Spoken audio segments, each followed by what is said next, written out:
Morning everybody, it's Nick. As you can see, I've just got up, look, and part of the reason I guess that this is really, showing up and owning up, as it always is I haven't had a very good last week actually. I've been feeling really rough, so I didn't want to edit the edges. So a little while ago I did a vlog just after I'd seen my menopause consultant, and he'd started me on thyroxine for my thyroid.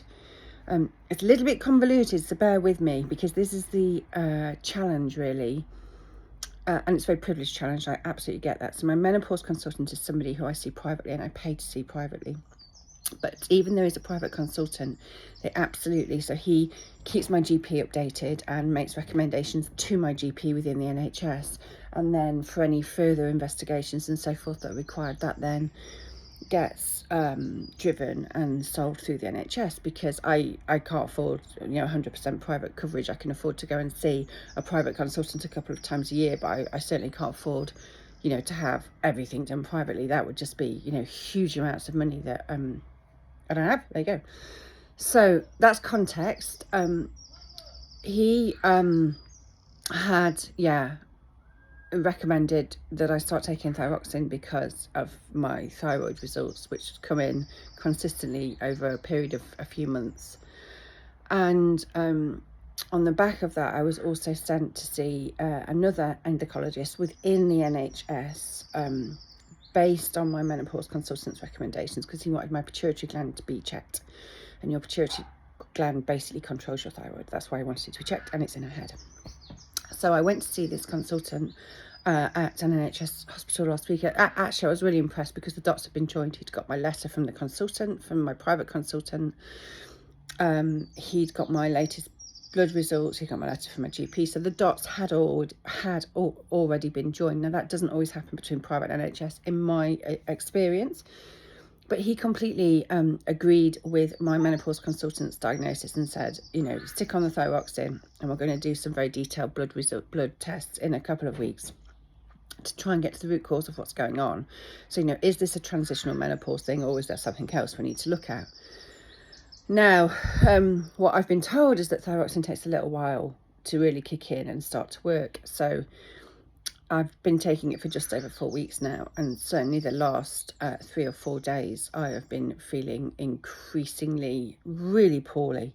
So aches and pains like nobody's business. It was so bad, the aches and pains the other night, I literally had to take painkillers and just go to bed and lay down, because every joint, every muscle was just so painful, it was untrue. And if you were to say to me, where does it hurt? I can't tell you, because it hurts everywhere. That's not actually true. So particularly in my shoulders and my lower back, my hips and my knees, they were really bad. And it was really quite acute. And it's been getting progressively worse. I was also getting some really bad headaches. So hot, really, really hot.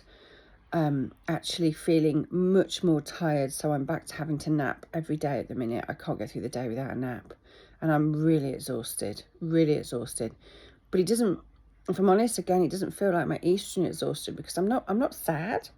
I'm not particularly teary. I'm not particularly demotivated or disengaged from life. I just feel shit and knackered, so knackered. And I guess that's why I didn't want to edit myself and brush my hair and make myself look a bit better, because actually this, the physical representation, just represents how I've been feeling the last few days. And this is all about being honest. And I've been getting a few heart palpitations, and although I'm not as hungry as normal, my weight's going up. So I certainly wasn't feeling any better, and I thought the only thing that's changed in my treatment plan in my life is the fact that I've now been on thyroxine for 4 weeks. So and obviously if any of us take too much of anything, I guess there are side effects which we don't really want. So I did speak to my GP yesterday, and we made a plan, which was I'm going to not take the thyroxine for a few days and see how I feel, because it could be that actually I'm just putting more thyroxine into my body than I need, and that could actually make you feel worse, not better, or make me feel worse, not better. Please remember, I'm not a medical expert. I'm really not. I'm just a middle-aged woman sharing my journey. So everybody's journey is different. and I think the whole point of my blog is just to say just how important it is to get support, because I don't think menopause is a specific science. It's more of an art, as you can see through some of the stuff I share. So, my blood results have said one thing. I've been medicated for that. I think, it looks like I might be having side effects from that medication that are making me feel worse. So we've made a plan to take a few days off the thyroxine and to see how I am. Now, I didn't take any yesterday. I haven't taken any today. And actually, the joint aches and pains aren't anywhere near as acute. They're still there, but not as acute. I am still quite tired, as you can see. I've woken up late again this morning, which is quite unusual for me. So I don't know the answer. I don't have some wonderful answer to give people to give myself at this moment in time. I have a plan. But I think one of the things that this has brought home to me, well, there's two things. It's so important that we can learn to listen when our bodies are talking to us and really be self-aware of how we're feeling. When I do write things down. I do write symptoms down so that I don't forget, and think about, well, what is it that's changed in my life, and actually not think, oh, I'm a hypochondriac, there's always something wrong with me. No, I just pick up the phone and I speak to my GP, and it's a very rich and tangible discussion. I'm having these symptoms, this is the thing that's changed. How can we work this out? And I think there's a bit of a narrative in our society where we have an expectation that doctors and nurses and the world of medicine has all of the answers, and it's all very specific and it's very black and white. And I don't think it is when it comes to my menopause. So I'm actually quite comfortable with our plan, which is I'm not going to take thyroxine for a few days, and we're going to monitor how I feel. Now, if I feel better, that absolutely suggests that I've been taking more than I need. If I don't feel better, if there is no change, I may as well. So the plan is then that I will continue to take it, because I'll only have had a break of a few days, and then we can still do the blood tests in a week or so to really try and get to the bottom of what's going on. I suspect, based on how I feel today, and actually how I felt yesterday, so it's like it's over 48 hours now, I haven't taken any, I am starting to feel a little bit better. So I do suspect that that I've been putting more thyroxine into my body than is required, and my body's just talking to me saying, I'm just not happy about this, Nick, I just don't feel right. So yeah, we need to, I am hugely, I think it's really important to be aware and to recognise that our bodies do talk to us. And whilst I'm not medically trained, I think there is a really rich relationship to be had if we can develop that relationship between ourselves and our GP, and just write things down. I write things down. This is how I'm feeling today. These are the key symptoms.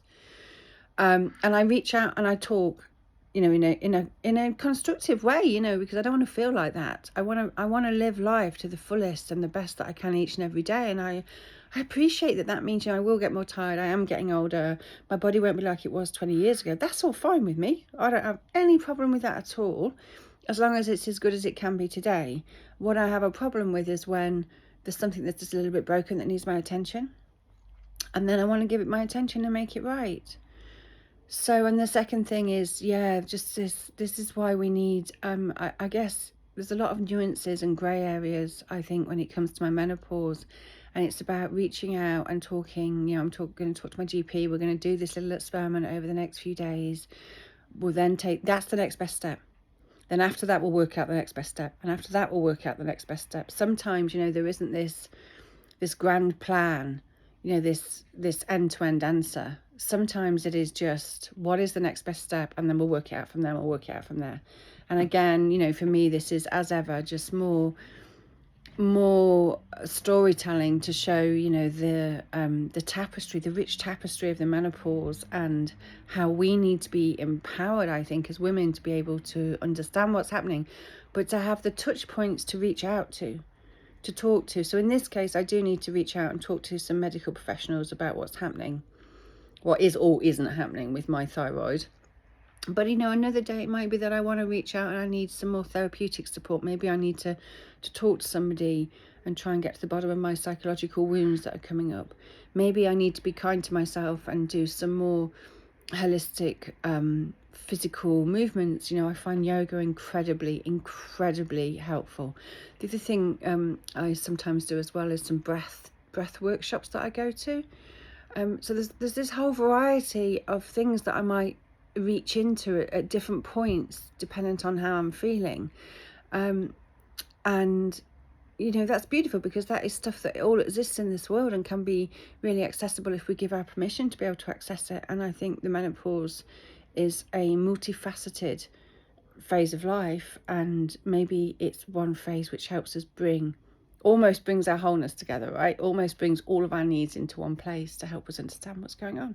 So as ever, shared with a great intent to help others who are navigating this phase of life, and navigating we are, and you know, killer whales we are too. And just to remind everybody, I'm sure most people might know this, but if not, you know, killer whales are the only other mammal. They go through the menopause and they have a significant period of life thereafter. And when they've been through the menopause, they actually become the leaders of the pod. And the reason they do that is because they no longer have the young offspring, so that they have time and the availability and capacity to focus on a purpose outside of their immediate world. And they also have the experience and wisdom of everything they've gone through. So they're revered. They're revered. So we're all on our way to being the killer whales leading the pod. That's how I like to hang on to it. Okay, lots of love.